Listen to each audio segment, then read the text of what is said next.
করুণাময় মহান আল্লাহ তাআলার নামে শুরু করছি, যিনি অত্যন্ত মেহেরবান। নবী করিম সাল্লাল্লাহু আলাইহি সাল্লাম রোগ যন্ত্রণায় যখন অতিশয় অস্থিরতা প্রকাশ করছিলেন, তখন তার করুণ অবস্থা অবলোকন করে তার প্রিয় কন্যা হজরত ফাতেমা রাদিয়াল্লাহু তাআলা আনহা ব্যাকুল ও বিহ্বল হয়ে পড়ছিলেন। উপস্থিত লোকজন নবী করিম সাল্লাল্লাহু আলাইহি সাল্লামের ভাবী বিচ্ছেদ বেদনায় অস্থির হয়ে পড়ছিল। ঠিক এমন অবস্থায় মহান আল্লাহ তাআলার নির্দেশে মালাকুল মৌত হজরত আজরাইল আলাইহিস সালাম এক আরবি লোকের বেশে নবী করিম সাল্লাল্লাহু আলাইহিস সাল্লামের দরজায় দাঁড়িয়ে ডাকাডাকি শুরু করলেন। প্রথমবার তিনি কিছুটা নরম সুরে বললেন, হে নবী গৃহবাসীগণ, আমি কি ভেতরে প্রবেশ করতে পারি? মহান আল্লাহ তাআলা নবীর সঙ্গে আমার বিশেষ প্রয়োজন রয়েছে। কিন্তু তার এই আওয়াজের প্রতি তেমন কেউই গুরুত্ব প্রদান করলেন না। এবার তিনি অপেক্ষাকৃত উচ্চস্বরে আবারও বললেন, হে নবী গৃহবাসীগণ, মহান আল্লাহ তাআলা নবীর সঙ্গে আমার বিশেষ প্রয়োজন রয়েছে, আমাকে ভেতরে আসার অনুমতি দেয়া হোক। তার এমন ডাকাডাকিতে হজরত ফাতেমা রাদিয়াল্লাহু তাআলা আনহা বললেন, রাসূলুল্লাহ সাল্লাল্লাহু আলাইহি সাল্লাম এখন খুবই অসুস্থ, আপনি পরে আসুন, এখন আসতে পারবেন না। কিন্তু মালাকুল মৌত হজরত আজরাইল আলাইহিস সালাম হজরত ফাতেমা রাদিয়াল্লাহু তাআলা আনহার এই কথার পরেও ফিরে না গিয়ে পুনরায় এমন গম্ভীর স্বরে আওয়াজ করলেন যে তাতে গৃহের দরজা ও মাটি পর্যন্ত কেঁপে উঠল। এমন আওয়াজ শুনে নবী করিম সাল্লাল্লাহু আলাইহি সাল্লাম পরিষ্কারভাবে বুঝতে পারলেন দরজায় মালাকুল মৌত এসে হাজির হয়েছে। তখন তিনি তার কন্যা ফাতেমাকে বললেন, লোকটিকে ভেতরে আসতে দাও, ইনি আর অন্য কেউ নয়, ইনি মালাকুল মৌত আমার কাছে আসার অনুমতি প্রার্থনা করছেন। উনি আমার জান কবজ করার জন্যই এখানে আসবেন, তাকে আসার অনুমতি দাও। অনুমতি পাবার পর মালাকুল মৌত ভেতরে প্রবেশ করে সসম্মানে নবী করিম সাল্লাল্লাহু আলাইহি সাল্লামকে সালাম জানিয়ে বললেন, হে আল্লাহ তাআলার নবী, মহান আল্লাহ তাআলা আমাকে আপনার নিকট এই কারণে পাঠিয়েছেন যে আপনি যদি দুনিয়াতে থাকতে ইচ্ছা প্রকাশ করেন, তাহলে আরও যতদিন ইচ্ছে আপনি এখানে অবস্থান করতে পারবেন, কোনো বাধা নেই, মহান আল্লাহ তাআলা এতে নারাজ হবেন না। আর আপনি যদি মহান আল্লাহ তাআলার সান্নিধ্যে গমন করতে চান, সেটাও আপনার ইচ্ছা। এখন আপনি কোন পথ গ্রহণ করবেন? নবী করিম সাল্লাল্লাহু আলাইহি সাল্লাম মালাকুল মৌতকে বললেন, আমার এই দুনিয়াতে থাকার আর কোনো আগ্রহ নেই। মহান আল্লাহ তাআলার সান্নিধ্যে গমন করার জন্য আমার মন অস্থির হয়ে আছে। তবে শুধু আমার একটাই ভাবনা, আমি দুনিয়া থেকে বিদায় নেওয়ার পর আমার অসহায় দুর্বল উম্মতগণের কি অবস্থা হবে। নবী করিম সাল্লাল্লাহু আলাইহি সাল্লাম আজরাইল আলাইহিস সালামের নিকট এই কথাটি প্রকাশ করার সঙ্গে সঙ্গে জিব্রাইল আলাইহিস সালাম আগমন করলেন এবং রাসূলুল্লাহ সাল্লাল্লাহু আলাইহি সাল্লামকে সালাম প্রদান করলেন। তাকে দেখে নবী করিম সাল্লাল্লাহু আলাইহি সাল্লাম বললেন, হে জিব্রাইল, আমার যে কোনো জটিল সমস্যা ও বিপদ আপদে আপনি এসে আমাকে পরামর্শ দিয়ে থাকেন, কিন্তু আমার জীবনের সবচেয়ে বড় বিপদের সময় আপনি আসতে এতটা দেরি করলেন কেন? দেখুন, মালাকুল মৌত আমার রূহ কবজ করার জন্য অপেক্ষা করছে, কিন্তু আমি আমার উম্মতদের মুক্তি ও নিরাপত্তার খোঁজ খবর শ্রবণ করে নিশ্চিন্ত মনে এই দুনিয়া থেকে বিদায় হতে চাই। শীঘ্রই আপনি মহান আল্লাহ তাআলার কাছ থেকে এই বিষয়টি জেনে এসে আমাকে অবহিত করুন। হজরত জিব্রাইল আলাইহিস সালাম তৎক্ষণাৎ মহান আল্লাহ তাআলার দরবারে গিয়ে হাজির হলেন এবং নবী করিম সাল্লাল্লাহু আলাইহি সাল্লামের আরজ পেশ করলেন। মহান আল্লাহ তাআলা তার প্রিয় রাসূলের মনের বাসনা ও দুশ্চিন্তা দূর করার জন্য একটি শুভ সংবাদ জিব্রাইল আলাইহিস সালামের নিকট প্রেরণ করলেন। জিব্রাইল আলাইহিস সালাম এসে বললেন, হে আল্লাহ তাআলার নবী, আপনার উম্মতের বিষয়ে মহান আল্লাহ তাআলার ওয়াদা এই যে আপনি আপনার উম্মতদেরকে নিয়ে বেহেশতে প্রবেশ করার পর অন্যান্য নবী রাসূলগণের উম্মত বেহেশতে প্রবেশ করবেন। এই কথা শ্রবণ করে নবী করিম সাল্লাল্লাহু আলাইহি সাল্লাম বললেন, মহান আল্লাহ তাআলার এই ওয়াদায় আমি খুবই খুশি হয়েছি, কিন্তু আমার মনে আরও শান্তি আসতো যদি আমি জানতে পারতাম আমার গুনাহগার উম্মতদেরকে মহান আল্লাহ তাআলা কিভাবে জান্নাতে দাখিল করবেন। হজরত জিব্রাইল আলাইহিস সালাম আবারও মহান আল্লাহ তাআলার দরবারে নবী করিম সাল্লাল্লাহু আলাইহি সাল্লামের এই আরজ নিয়ে হাজির হলেন এবং মহান আল্লাহ তাআলার কাছ থেকে শ্রবণ করে নবী করিম সাল্লাল্লাহু আলাইহি সাল্লামকে বললেন, হে মহান আল্লাহ তাআলার রাসূল, যদি আপনার কোনো উম্মত সারা জীবন গুনাহে লিপ্ত থাকে এবং সে যদি মৃত্যুর মাত্র 1 বছর পূর্বেও তওবা করে, তবে মহান আল্লাহ তাআলা তার সারা জীবনের গুনাহ ক্ষমা করে দেবেন এবং তাকে জান্নাতে নসিব করবেন। নবী করিম সাল্লাল্লাহু আলাইহি সাল্লাম বললেন, হে জিব্রাইল আলাইহিস সালাম, আমি আরও খুশি হয়েছি, কিন্তু এখানে একটি প্রশ্ন রয়েছে, আমার উম্মত মৃত্যুর নির্দিষ্ট তারিখ কি করে জানবে? এই অবস্থায় আমার উম্মতের কেমন ফায়দা হবে? নবী করিম সাল্লাল্লাহু আলাইহি সাল্লামের এই প্রশ্ন শুনে জিব্রাইল আলাইহিস সালাম পুনরায় মহান আল্লাহ তাআলার দরবারে হাজির হয়ে নবী করিম সাল্লাল্লাহু আলাইহি সাল্লামের বক্তব্য পেশ করলেন এবং মহান আল্লাহ তাআলার নিকট থেকে নতুন প্রতিশ্রুতি নিয়ে এসে রাসূলুল্লাহ সাল্লাল্লাহু আলাইহি সাল্লামকে বললেন, হে আল্লাহর রাসূল, মহান আল্লাহ তাআলা আপনার সন্তুষ্টির জন্য এই প্রতিশ্রুতি দান করেছেন যে আপনার কোনো উম্মত যদি সারা জীবন গুনাহে লিপ্ত থেকে মৃত্যুর পূর্ব মুহূর্তেও তার ভুল বুঝতে পারে, এবং মহান আল্লাহ তালার দরবারে খাস দিলে তওবা ও ক্ষমা প্রার্থনা করে, তবে মহান আল্লাহ তালা তার সারা জীবনের পাপ ক্ষমা করে দেবেন এবং তাকে বেহেশতে প্রদান করবেন।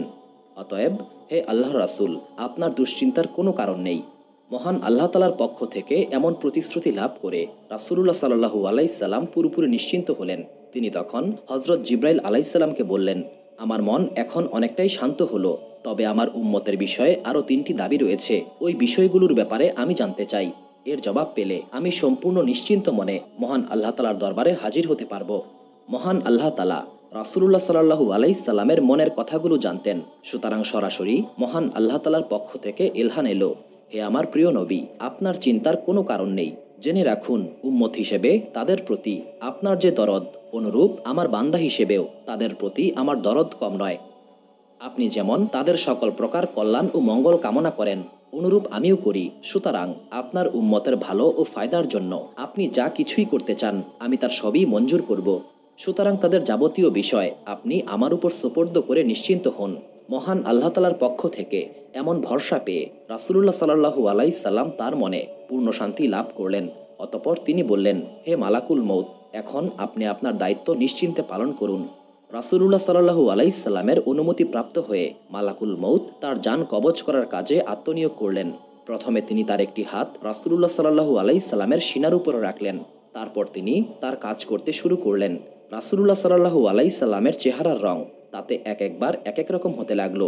জান কবজের ভীষণ কষ্টে তার সারা শরীর ঘর্মাক্ত হয়ে গেল। তিনি মালাকুল মৌতকে বললেন, হে মালাকুল মৌত, আপনি একটু বিরত হন, আপনাকে আমি একটি কথা জিজ্ঞাসা করছি। মালাকুল মৌত বললেন, হে আল্লাহর রাসূল, আপনি কি কথা বলতে চান? তখন রাসূলুল্লাহ সাল্লাল্লাহু আলাইহি সাল্লাম বললেন, রূহ কবজে খুবই কষ্ট, আপনি কি আমার উম্মতদেরকে এরূপ কষ্ট দিয়ে জান কবজ করবেন? তখন মালাকুল মৌত বললেন, হে আল্লাহ তাআলা নবী, এটা তো খুবই অল্প কষ্ট, এর চেয়ে 10 গুণ বেশি কষ্ট দিয়েও আমি জান কবজ করে থাকি। তখন নবী করিম সাল্লাল্লাহু আলাইহি সাল্লাম বললেন, এত কষ্ট আমার দুর্বল উম্মতগণ কি করে সহ্য করবে? আপনি এক কাজ করুন, যত বেশি সম্ভব আমাকে কষ্ট দিন এবং আমার উম্মতদেরকে জান কবজ করার সময় কম কষ্ট দেবেন। তখন মালাকুল মৌত বললেন, হে উম্মত দরদি নবী, এই বিষয়ে আপনাকে চিন্তা ভাবনা করতে হবে না। আমার প্রতি মহান আল্লাহ তাআলার নির্দেশ রয়েছে, যারা আপনার খাঁটি উম্মত হবে তাদের প্রাণ আমি একদমই আসানির সঙ্গে কবজ করব, যেন কোনো দুধের শিশু তার মায়ের কোলে মাতৃদুগ্ধ পান করতে করতে আরামে ঘুমিয়ে যায়। মালাকুল মৌতের কথা শ্রবণ করে নবী করিম সাল্লাল্লাহু আলাইহি সাল্লাম নিশ্চিন্ত হলেন, তার মনে প্রশান্তি ভেসে এলো। চিন্তার বিষয় বই কি, নবী করিম সাল্লাল্লাহু আলাইহি সাল্লাম তার প্রিয় উম্মতের জন্য কতটা পরিমাণে চিন্তিত ও উদ্বিগ্ন ছিলেন এবং তাদেরকে কতটা বেশি ভালোবাসতেন যে নিজের মৃত্যুর সময়ও নিজের বিষয়ে এতটুকু চিন্তা ভাবনা না করে কেবলই উম্মতের বিষয়ে ভাবতে ভাবতে দুনিয়ার জীবন হতে বিদায় গ্রহণ করেছেন। ইতিমধ্যে মালাকুল মৌত নিজের কাজ সম্পাদন করে নবী করিম সাল্লাল্লাহু আলাইহি সাল্লামের পবিত্র রূহ মুবারককে সযত্নে নিয়ে আল্লাহ তাআলার দরবারে যাত্রা শুরু করলেন। নবী করিম সাল্লাল্লাহু আলাইহি সাল্লামের পরলোক গমনের সংবাদ নিমিষের মধ্যেই সমগ্র মদিনায় ছড়িয়ে পড়ল। প্রত্যেক মুসলিমের কলিজায় যেন চূর্ণ বিচূর্ণ হয়ে গেল, তাদের কলিজাটা ছিন্ন বিচ্ছিন্ন হয়ে গেল, তাদের পায়ের নিচের মাটি যেন এক ধাক্কায় সরে গেল। সকলের চোখ হতে অশ্রুর বন্যা বয়ে চলল। দুনিয়ার অন্তঃস্থল হতে যেন এক অন্তর্ভেদী আর্তনাদ উত্থিত হলো, আমাদের প্রিয় নবী আর এই ইহজগতে নেই। যে নবীর আবির্ভাবে একদা আনন্দের আতিশায্যে বিশ্বজগৎ নেচে উঠেছিল, আজ সেই বিশ্বনবীর বিচ্ছেদ যাতনায় সমগ্র মুসলিম জগৎ চরমভাবে ভাষাহারা, দিশেহারা, বাকরুদ্ধ, শক্তি সামর্থ্যহীন, সহায় সম্বলহীন, অভিভাবকহীন, চরম অসহায় হয়ে গেল। যেন সমগ্র মানব গোষ্ঠী, বিশেষ করে মদিনার মুসলিমগণ একদম রিক্ত নিঃস্ব হয়ে গেল। বিশ্বনবী সাল্লাল্লাহু আলাইহি সাল্লামের ভক্তবৃন্দ, আজীবনের সঙ্গী ও সহচরগণ, যারা তাকে প্রাণের চেয়েও বেশি মহব্বত করতেন, তারা তার পরলোক গমনের ঘটনায় কেউ কেউ বাকরুদ্ধ হয়ে গেলেন, কেউ বা শিশু বালকের মতো হাউমাউ করে কাঁদতে শুরু করলেন। সাহাবী আবদুল্লাহ ইবনে আনাস রাদিয়াল্লাহু তাআলা আনহু এই মর্মান্তিক সংবাদ শুনে সহ্য করতে পারলেন না। তিনি সঙ্গে সঙ্গেই প্রাণত্যাগ করলেন। মসজিদে নববীর মুয়াজ্জিন হযরত বেলাল রাদিয়াল্লাহু তাআলা আনহু বেহুশের মতো মদিনার পথে পথে ঘুরে বেড়াতে লাগলো এবং যাকেই দেখতে পেল তাকে জিজ্ঞাসা করতে লাগলো, তোমরা আমার নবীজিকে কেউ কি দেখেছো? সকলেরই একই অবস্থা, কে কাকে সান্ত্বনা প্রদান করবে একজন ব্যক্তিও ছিলেন না যে স্বাভাবিক অবস্থায় ছিলেন। হযরত উমর রাদিয়াল্লাহু তাআলা আনহুর মতো দৃঢ়চেতা, জ্ঞানী ও বিচক্ষণ সাহাবী দিশেহারা হয়ে উন্মুক্ত তরবারি হাতে নিয়ে বলে বেড়াতে লাগলো, আমার নবী মৃত্যুবরণ করেনি, উনি করতে পারেন না। যে বলবে তিনি মৃত্যুবরণ করেছেন, আমি তার গর্দান উড়িয়ে দেব। নবী করিম সাল্লাল্লাহু আলাইহি সাল্লামের প্রধান সহচর হজরত আবু বকর রাদিয়াল্লাহু তাআলা আনহু ফজরের নামাজ আদায় করিয়ে রাসূলুল্লাহ সাল্লাল্লাহু আলাইহি সাল্লামকে কিছুটা সুস্থ দেখে নিজের পরিবার পরিজনের খোঁজখবর নেওয়ার উদ্দেশ্যে মদিনার উপকণ্ঠে তার গৃহে গিয়েছিলেন। সেখানে বসেই তিনি এই খবর পেলেন এবং এই খবর শুনে প্রচণ্ড যন্ত্রণায় তিনি একেবারে নীরব নিস্তব্ধ হয়ে গেলেন এবং হজরত আয়েশা রাদিয়াল্লাহু তাআলা আনহার গৃহে হাজির হলেন। নবী করিম সাল্লাল্লাহু আলাইহি সাল্লামের পবিত্র দেহ মুবারক একখানা পবিত্র চাদর দ্বারা ঢেকে রাখা হয়েছিল। তিনি নবী করিম সাল্লাল্লাহু আলাইহি সাল্লামের চেহারা মুবারক উন্মুক্ত করে পরম শ্রদ্ধা ও ভক্তির সঙ্গে তার কপালে চুমু খেলেন। অতঃপর কাঁদতে কাঁদতে তিনি বললেন, হে আল্লাহ তাআলার রাসূল, আমার পিতামাতা আপনার উপর কোরবান হোক। আপনার জীবন যেমন পবিত্র তেমনি আপনার মৃত্যুও পবিত্র। মহান আল্লাহ তাআলার শপথ, দ্বিতীয়বার আপনার আর মৃত্যু ঘটবে না। যে মৃত্যু আপনার জন্য নির্দিষ্ট ছিল অদ্য আপনি তার স্বাদ আস্বাদন করলেন। আর কোনো মৃত্যুই আপনাকে স্পর্শ করতে পারবে না। হজরত আবু বকর রাদিয়াল্লাহু তাআলা আনহু বের হয়ে এসে যেখানে ওমর রাদিয়াল্লাহু তাআলা আনহু দিশেহারার মতো ছটফট করছিলেন সেখানে গিয়ে গম্ভীর অথচ শান্ত স্বরে বললেন, ওমর, সংযত হও, ধৈর্য ধারণ করো। মনে রেখো, সকল মানুষকেই মৃত্যুর স্বাদ গ্রহণ করতে হবে। আমাদের নবীও একজন মানুষ ছিলেন। হজরত আবু বকর রাদিয়াল্লাহু তাআলা আনহুর এই কথা শ্রবণ করে ওমর রাদিয়াল্লাহু তাআলা আনহুর চেতনা ফিরে এলো। একদিকে পিতার বিচ্ছেদে শোকাহত হজরত ফাতেমা রাদিয়াল্লাহু তাআলা আনহা বলতে লাগলেন, আমার পিতা মহান আল্লাহ তাআলার দাওয়াত কবুল করে জান্নাতুল ফিরদৌসের সিংহাসনে আরোহণ করেছেন। কিন্তু হায়, কে আমার এই শোকের খবর ফেরেশতা জিবরাইলের কাছে পৌঁছে দেবে। হে আল্লাহ তাআলা, তুমি আমাকে তোমার সাক্ষাতে ধন্য করো। হজরত আলী রাদিয়াল্লাহু তাআলা আনহু শোকের আঘাতে একদম নির্বাক পাথর হয়ে গেলেন। তার বুকের মধ্য ক্ষণে ক্ষণে শুধুমাত্র বিয়োগ যন্ত্রণার দীর্ঘশ্বাস বের হতে লাগলো। তিনি সম্পূর্ণ বাকরুদ্ধ হয়ে গেলেন। এইভাবে বিশ্বনবী সাল্লাল্লাহু আলাইহি সাল্লামের মহিয়সী বিবিগণ, আত্মীয় স্বজন এবং অনাত্মীয় আনসার মুজাহিরগণের প্রত্যেকেই নিজ নিজ মর্মব্যথায় নানারূপ বিলাপ ও দুঃখ প্রকাশ করতে লাগলেন। একমাত্র হজরত আবু বকর রাদিয়াল্লাহু তাআলা আনহু ছাড়া অপর কেউই সুস্থির হয়ে থাকতে পারলেন না। তিনি এই মহাবিপদ সংকুল পরিবেশে ও অবস্থার মাঝে অসীম ধৈর্যের পরিচয় দিয়ে জনসাধারণকে শান্ত ও স্থির থাকার জন্য উপদেশ প্রদান করতে লাগলেন। তোমরা যারা নবী করিম সাল্লাল্লাহু আলাইহি সাল্লামকে পূজা করতে, তারা জেনে নাও তার মৃত্যু হয়েছে। আর যারা এক আল্লাহ তাআলার উপাসনা করতে, তারা জেনে রাখো আল্লাহ তাআলা চিরস্থায়ী ও চিরঞ্জীব, তার কখনো মৃত্যু হয় না। মহান আল্লাহ তাআলা পবিত্র কোরআনে ইরশাদ করেছেন, মুহাম্মদ সাল্লাল্লাহু আলাইহি সাল্লাম একজন মানুষ ছাড়া অন্য কিছু নন। তার পূর্বেকার সকল নবী রাসূলগণ মৃত্যুবরণ করেছেন। অনুরূপ তিনিও যদি ইন্তেকাল করেন কিংবা শাহাদাত বরণ করেন, তবে কি তোমরা তোমাদের ধর্ম পরিত্যাগ করবে? জেনে রেখো, ধর্ম পরিত্যাগ করলে মহান আল্লাহ তাআলার কোনো ক্ষতি হবে না। মহান আল্লাহ তাআলা শীঘ্রই কৃতজ্ঞদের পুরস্কৃত করবেন। হজরত আবু বকর সিদ্দিক রাদিয়াল্লাহু তাআলা আনহুর এই বিজ্ঞতা সুলভ সময়োপযোগী উপদেশ যথেষ্ট কার্যকর হল। শোক সন্তপ্ত ও দুঃখ ভারাক্রান্ত দিশেহারা মুসলমানগণ হজরত আবু বকর রাদিয়াল্লাহু তাআলা আনহুর এই উপদেশ বাণীর ফলে যেন সম্বিত ফিরে পেল। প্রায় সকল সাহাবীগণই বিশ্বনবী সাল্লাল্লাহু আলাইহি সাল্লামের পবিত্র মৃতদেহ জমিনের উপর থাকতেই তার একজন সুযোগ্য প্রতিনিধি বা খলিফা নির্বাচনের গুরুত্ব অনুধাবন করলেন এবং সেই দিকে মনোনিবেশ করলেন। রাসূলুল্লাহ সাল্লাল্লাহু আলাইহি সাল্লামের অন্তর্ধানের পর কে হবে মুসলিম জাহানের খলিফা, সেই বিষয়ে রাসূলুল্লাহ সাল্লাল্লাহু আলাইহি সাল্লামের সরাসরি কোনো আদেশ বা নির্দেশ ছিল না।